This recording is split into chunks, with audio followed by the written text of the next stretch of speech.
All right, you guys, and welcome back to the channel. It is JD on 3, and this is really honestly just test footage. I recently picked up, so I've been using the GoPro 8 for a while.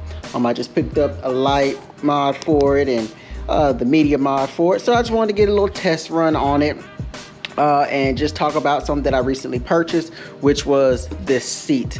And as you guys can see, this one is by Sky. Oh, let's flip it around the other way. Sky JDM, picked it up off of Amazon. As far as I can tell, it's very comfortable. I can't remember the price right off the top of my head, but it wasn't very expensive, maybe 29, 30 bucks. I've seen a couple of them around. It's supposed to have this nice air cushion on the inside, and it has 2 straps, so I only have one strapped around. So I put the strap, I took it from the back end and just put it down over here, and it holds on pretty good. There's another strap, but it's sitting underneath, so I haven't had a problem with it falling off.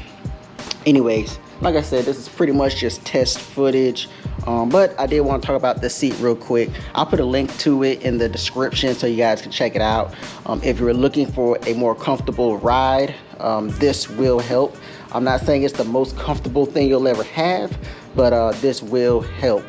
It's better than just the regular seats, but it's way cheaper than a $200 or $399 comfort seat. I think that is way out of pocket. So I'd rather try this first, which was like 29 or 30 bucks. But anyway, guys, if you don't know, now you know. It is JD on 3. Make sure you guys tap in. Ryker fam, you already know what to do, so let's go.